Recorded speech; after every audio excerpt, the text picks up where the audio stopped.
ubutumwa mbugenera abakunzi ba Rayon Sports gusa ndabugenera aba sportif muri rusange. Iyo uvuze ngo mbugenera abakunzi ba Rayon Sports harimo abatiyumvamo. Ubwo wa Kiyovu wari ufite umutima wo gufasha, wa APR, wa AS Kigali, wa Polisi, wa Musanze, wa Mukura, wahita yumva ko atari muri abo bantu. Ndasaba umusportif wese, dufite umubiri, dufite inyama n'amaraso. Sometime uyu munsi turi kuganira ndi muzima ariko nshobora gutaha nagera mu nzira bigahinduka. Rero uyu muvandimwe wacu ni umusportif witabira match zose za Rayon Sports, yewe n'izitari za Rayon Sports izo yabashije kubonekaho usanga arimo arajya kureba match n'umusportif. Ubwo rero ku mpanuka yagize, ngewe ku giti cyanjye ndasaba buri muntu wese ufite umutima wa kimuntu, tujye tubana n'abababaye, tubane n'abishimye, tugaburire kuri stade kubera kuri guseka nanjye ndi guseka, ndi kugenza amaguru abiri, wumve ko ubucuti bwanjye nawe burangiriye aho. Oya, burya nugera mu byago niho uzabonera inshuti nyazo, kuko inshuti ntabwo uzazibona uri kubasha kubyuka ukajya mu kazi, ariko mu gihe uzajya ubona ugeze muri cya gihe utakibona uko ujya mu kazi kandi wenda udafite n'ubushobozi bwo kuba wabona icyo urya utagiye ku iseta cyangwa se aho usanzwe uhahira, uzaba ukeneye za nshuti ngo zikube hafi. Nitwe maboko rero, kandi iyo tuvuze ko ari twebwe maboko tugomba kubana n'abababaye tukabana n'abishimye. Rero nicyo gihe cyo kugira ngo uyu muvandimwe buri wese, nk'uko nimero mwavuze ko muri wipininge ku kiganiro, ufite icyo wakora, kuko abasiporutifu ni benshi, twamufasha kugira ngo ajye abona uburyo bwo kwivuza, kuko cyane cyane ko itako ryarangiritse, njye nabibonye uburyo rihambiriye, ariko dushimiye Imana ko sometimes ashobora kuzakira, ariko muri iki gihe akeneye amaboko yacu, akeneye amaboko ya runaka na runaka. Kinyamupira rero ntibirebe uruhande rumwe, ahubwo buri musportif wese abigira ibye, kuko nawe ejo cyangwa ejo bundi byakubaho. Mvuye gusenga bata urugendo nerekeza kuri stade i Remera, ngeze aho bita kuri Alpha Palace byari nko mu masaa 10 n'igice, hafi saa 11, ndi kuri moto nari ndiho yari irimo yihuta cyane bitewe n'aho amasaha arageze, kuko iyo bigeze amasaha muri stade kwinjira haba hariyo akavuyo k'abantu benshi. Hanyuma duhura n'umumotari wari umanutse agiye kuri Alpha Palace, akubita moto nari ndiho agonga mu ipine y'imbere. Ziriya moto rero zaje z'imiriro, biragorana gufata feri, moto yaragiye yirukanka, ndenga umumotari nkubita umugongo ku ipoto iyo biriho amatara yo mu muhanda. Kuri iki gice cyo hasi ntabwo kiri gukora neza, harimo n'igufa ryangiritse. Abanza nshimire bamwe tubana muri groupe, bose bagize uruhare bagakora mu butunzi Imana yabahaye, bakaduha nubwo batabonetse ku bw'akazi, tukabasha kuba twageza aha ngaha. Bwa mbere ndabashimiye.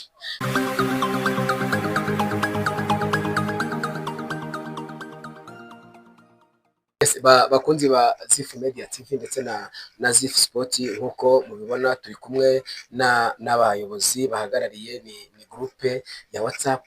Ni groupe rero yakoze igikorwa cy'indashyikirwa cyo kugenera umuvandimwe mugenzi wabo w'abareyo wakoze agisida arimo ari kuza kuri stade. Ni umukino wabaye kuwa gatandatu ku itariki 2 z'ukwezi kwa gatanu, ubwo ikipe ya Rayon Sports yakiraga ikipe ya APR. Ni derby yo mu Rwanda rw'imisozi igihumbi. Umuvandimwe rero yagize ibyago akora agisida, kuko ibyago bidateguza birangira n'umukino n'ubundi atawurebye. Rero aba bareyo abavandimwe biwe mu by'ukuri bagize igikorwa cyo kuvuga ngo reka bagere ku muvandimwe bamurebe ahari, kuko yavuye aho ngaho imodoka yamukuye aho yari ari mu muhanda, yakoreye agisida mu muhanda, ajya ku bitaro by'Abashinwa i Masaka, avayo bamuzana ku bitaro bya Nyarugenge. Ku bitaro bya Nyarugenge nabo baramusezera bamujyana mu rugo, ubwo bari kumukurikirana ari mu rugo. Abareyo rero bagize umutima wo kuza kumusura mu rugo ahari, nk'uko murimo mubibona turimo turajyayo.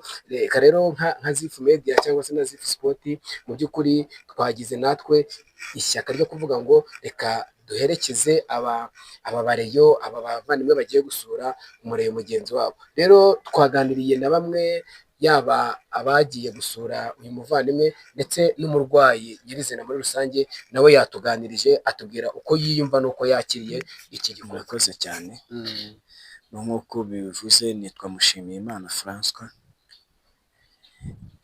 ahari ndi kubwira ahari uduteze amatwi aka kanya cyangwa se udukurikiye, mwebweho musanzwe munzi cyangwa se dusanzwe tuziranye, nubwo bitari cyane ariko ubu aka kanya byabaye cyane birushijeho, kuko nejejwe nuko mbonye inshuti bwa mbere mu bibazo nahuye nabyo. Ku isabato ndatekereza ko nibwo hari match ya Rayon Sports na APR, twagombaga kwakiramo APR. Kuwa gatanu mbere yaho twari tubonanye dukoranye ikiganiro, urimo mbaza ibijyanye na derby uko bihagaze, ndimo nkubwira ko niteguye kwitabira match ndetse n'umugore, ariko byarangiye atari ko bigenze. Burya hari igihe umuntu akubaza ikintu, turapanga nk'abana b'abantu ariko gusohoza kukaba kw'Imana. Ni ukuri iby'ejo ntabwo tuba tubizi, ahubwo twakagombye kumenya iby'ako kanya turimo. Nk'uko bisanzwe narabyutse nditegura, mu gitondo njya gusenga, mvuye gusenga mfata urugendo nerekeza kuri stade i Remera. Ngeze aho bita kuri Alpha Palace byari nko mu ma saa 10:30, hafi saa 11, ndi kuri moto nari ndiho yari irimo yihuta cyane bitewe n'aho amasaha yari ageze, kuko iyo bigeze amasaha muri stade kwinjira haba hariyo akavuyo k'abantu benshi. Hanyuma duhura n'umumotari wari umanutse agiye kuri Alpha Palace, akubita moto nari ndiho agonga mu ipine y'imbere. Ziriya moto rero zaje z'imiriro, biragorana gufata feri. Moto yaragiye yirukanka, ndenga umumotari nkubita umugongo ku ipoto iyo biriho amatara yo mu muhanda. Buriya iki gice cyo hasi ntabwo kiri gukora neza, harimo n'igufa ryangiritse no mu mugongo, ariko gusa ndashima Imana ko ako kanya bitabaye ngombwa ko nkubita uwo mutwe ku cyuma, wenda mu mutwe wanjye ube wakangirika mpite napfa. Ndashima Imana ko yabanye nanjye, ikagendana nanjye, ikandinda muri uwo munsi, ikaduha n'ibyishimo. Nubwo bitabaye byinshi cyane ariko yaduhaye ibyishimo, yaduhaye gucyura inota, iturinda ko twataha dukozwe n'isoni APR idutsinze nk'uko yajyaga idutsinda. Narabyumvishe ko twayirushije, nubwo tutayitsinze ngo tubone amanota 3 yuzuye, ariko nubwo twayagabanye yose yagombaga kuba yacu. Ndashima Imana rero ko yabanye nanjye kugira ngo nkomeze kuba muzima, nkomeze gutunga umuryango. Mfite umugore n'abana 2 ntunze. Ndashima Imana ko yemeye ko ngomya kubaho kugira ngo abo bana bagumye kubaho, ndetse n'abandi. Burya ubufasha buba bukeneye, si nanjye jyenyine, hirya no hino haba hari na benshi badutezeho amaboko umuntu ashobora kuba yafashe mu gihe ari muzima. Ndashima Imana ko yabanye nanjye. Uyu munsi nanone ndashimira Feredina turi kumwe aha ngaha guturuka i Muhanga, kuba wakoze urugendo ukaza inanga mu mujyi wa Kigali ugendereye ngewe François utazi, dusanzwe tuziranye bisanzwe, ugatega ukaza ukurikije uburyo esanse yahenze, ukurikije uburyo amafaranga yabuze, ukemera ukitanga, ndetse ugakora mu mufuka, ugatega ukagira n'icyo unsigira. Ndabigushimiye. Ndagushimiye nawe mushiki wanjye turi kumwe Liliane, Sonia, ndagushimiye cyane. Nawe dusanzwe duhurira kuri stade nyine kuno bisanzwe, abantu baba ari benshi, kumenyana turamenyana nk'abare, ariko ntabwo tumenyana bihagije ku buryo umuntu aba azi ngo runaka atahe. Ndabigushimiye ko wafashe akanya ukaza hano mu rugo nawe kunsura uzanye na bagenzi bawe. Agaruka kuri Presidente, reka ngushimire ko wafashe umwanya wo wakegeranya abavandimwe ukabashyira hamwe, ukemera ko banantera inkunga yo kunsapotinga muri iki kibazo nahuye nacyo cy'impanuka cy'uburwayi. Ni ukuri ndagushimiye, Imana iguhe umugisha. Zephyr Media nawe ndagushimiye cyane kugira ngo Liliane abimenye no kuba abigizemo uruhare. Uri inshuti nziza. Imana yagura imbago zawe ku bikoresho ufite, Imana igukubire 7, uzamuke ugere mu ntera zo hejuru, uzagereyo ubone na studio yo gukorera kugira ngo waguke cyane. Imana ibaremere amaboko, ibahe imbaraga, ibahe support kubye kangahe. Ni ukuri Imana ibaha umugisha, ntabwo nabona uko nabivuga. Hari benshi nahamagaye ntibanyitaba, ariko ndabashimiye ko mwabashije kongera iruhande mukampa n'agasukari. Ni ukuri Imana ibaha umugisha, muri iyi minsi ntibyoroshye, nubwo bikigoranye, nubwo ubuzima bukigoranye, ariko nizeye ishobora byose ko nzakira. Gusa urugendo ruracyari rurerure no kwivuza, nkurikije uburyo niyumva n'uburyo akaguru kameze n'ubuvuzi ngomba kugumya guhabwa. Gusa nzi ko sapoti ku Mana ihari, nawe ujya wiringira Imana ngo ukoze isoni. Nizeye ko bizakunda, sapoti zindi zikagenda ziboneka kandi ziturutse mu Bareyo. Abareyo ni inshuti, birenga ubushuti bikaba umuryango, ni famiye yanjye cyane. Abareyo ni famiye yanjye cyane. Nyuma yo kugira famiye mfite mu rugo, indi famiye mfite ni Abareyo. Ndabakunda, Imana ibaha umugisha. Ni ukuri Imana ijya ihira imirimo y'amaboko yanyu. Eliya, karame. nawe nk'umuntu uyoboye abandi, nk'umuntu wagize igitekerezo cyo guhuriza abantu hamwe, uyu munsi mukaba mwageze ku ntego yo kuza gusura uyu muvandimwe wagize agisida, ni ubuhe butumwa wagenera abandi Bareyo muri rusange, cyangwa se n'abandi bashyushyarugamba ku gikorwa nk'iki ngiki muba mwagezeho cy'indashyikirwa? Yego, murakoze. Ikintu cya mbere nabanza kuvuga, ndabanza nshimire bamwe tubana muri gurupe bose bagize uruhare bagakora mu butunzi Imana yabahaye, bakaduha nubwo batabonetse ku bw'akazi, tukabasha kuba twageze aha ngaha. Bwa mbere ndabashimiye. Ikindi navugaho nk'abakunzi ba Rayon Sports, niyo kipe yacu dukunda, n'ubu ngubu nuko yarakoze agisida, nuko yaragiye kureba match. Nagira ngo ikintu navugaho ku bakunzi ba Rayon Sports, ni ukuri bihangane, bakanda akanyenyeri, bagakandira umuvandimwe akomeze kwivuza, akomeze kubona agasukari, imbabura yiwe ntizazime, kandi afite umuryango nka Rayon Sports.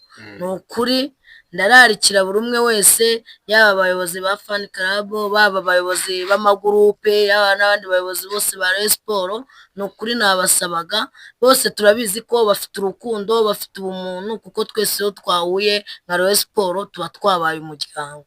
Rero ikintu navuga, yaba n'abari bubibona ahantu hose ku mbuga nkoranyambaga ari umureyo, akanda akanyenyeri, nimero yiwe yayivuze, kandi yumve neza yuko ikintu akoze kizamugarukira, kuko iyo ukoze neza Imana iraguhemba.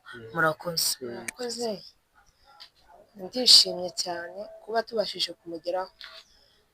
Ntuzi gurupe yacu ibaye indashyikirwa kuko niyo imugezeho bwa mbere. Abareyo rero turi abavandimwe, bavandimwe bacu.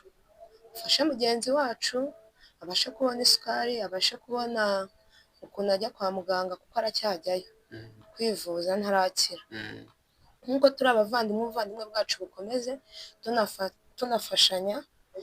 Ibindi ku bamufashije natwe duhari, Imana iduhane umugisha. Ferdinand, nka sosiyare ushinzwe ubukangurambaga cyangwa se ibikorwa by'umubano mwiza, by'imibereho myiza mu bashyushyarugamba, mu Bareyo, wowe ni iki wasaba, cyangwa se ni ubuhe butumwa wagenera abakunzi ba Rayon Sports muri rusange, si n'aba Rayon Sports gusa, abasportifu muri rusange, yaba ba Peri, yaba ba Mukura, kuko uyu muvandimwe kuba yarakoze agisida ari kuza kuri stade n'undi mugenzi wanyu, n'undi mufana, n'undi musportifu muri rusange, nawe ejo byamubaho, ariko by'umwihariko wenda abakunzi ba Rayon Sports, wowe ni ubuhe butumwa wagenera abakunzi ba Rayon Sports muri aka kanya? Ntabwo ubutumwa mbugenera abakunzi ba Rayon Sports gusa, ndabugenera abasportifu muri rusange. Kuko iyo uvuze ngo mbugenera abakunzi ba Rayon Sports, harimo abatiyumvamo. Ubwo wa Kiyovu wari ufite umutima wo gufasha, wa APR, wa AS Kigali, wa Polisi, wa Musanze, wa Mukura, bahita yumva ko atari muri abo bantu. Ndasaba umusportifu wese, dufite umubiri, dufite inyama n'amaraso. Sometime uyu munsi turi kuganira ndi muzima, ariko nshobora gutaha nagera mu nzira bigahinduka. Rero uyu muvandimwe wacu ni umusportifu witabira match zose za Rayon Sports, yewe n'izitari iza Rayon Sports, izo yabashije kubonekaho usanga arimo arajya kureba match n'umusportifu.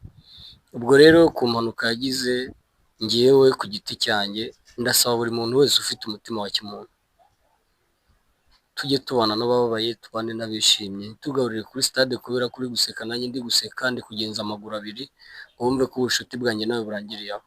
Oya, burya nugera mu byago niho uzabonera inshuti nyazo, kuko inshuti ntabwo uzazibona uri kubasha kubyuka ukajya mu kazi, ariko mu gihe uzajya ubona ugeze muri cya gihe utakibona uko ujya mu kazi, kandi wenda udafite n'ubushobozi bwo kuba wabona icyo urya utagiye ku iseta cyangwa se aho usanzwe uhahira, uzaba ukeneye za nshuti ngo zikube hafi. Nitwe maboko rero, kandi iyo tuvuze ko ari twebwe maboko tugomba kubana n'abababaye tukabana n'abishimye.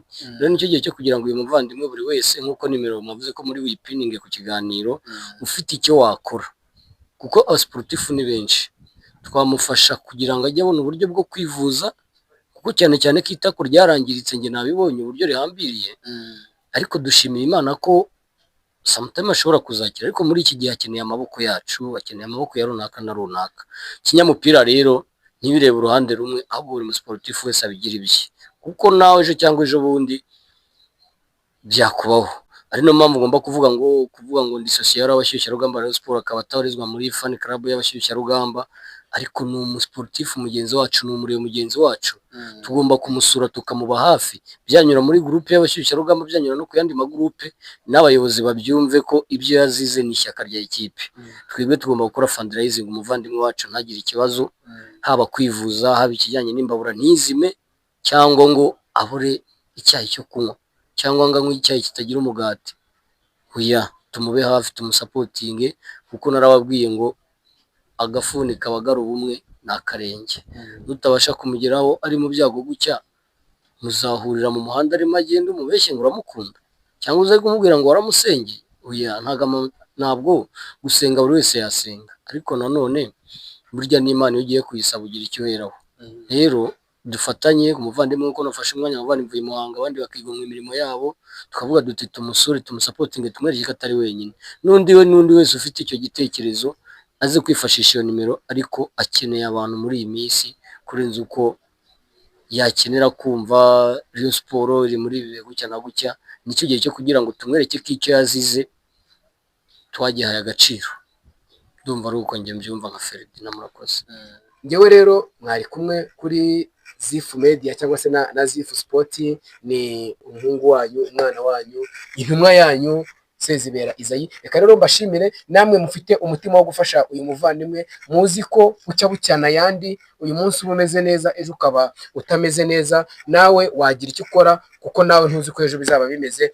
Nimero y'uyu muvandimwe muri kuyibona aha ngaha ku kiganiro, mu by'ukuri nawe wamufasha, Imana ikakugirira umugisha, kuko twabonye ko gutanga bizana umugisha ku bakristo cyangwa se ku bemeramana, gufasha bitanga umugisha. Nawe rero niba wizera ko hari icyo Imana yagerera ku cyo wakoze, gira icyo ufasha uyu muvandimwe, Imana iraguha umugisha. Reka mbashimire, mukomeze mugire ibihe byiza.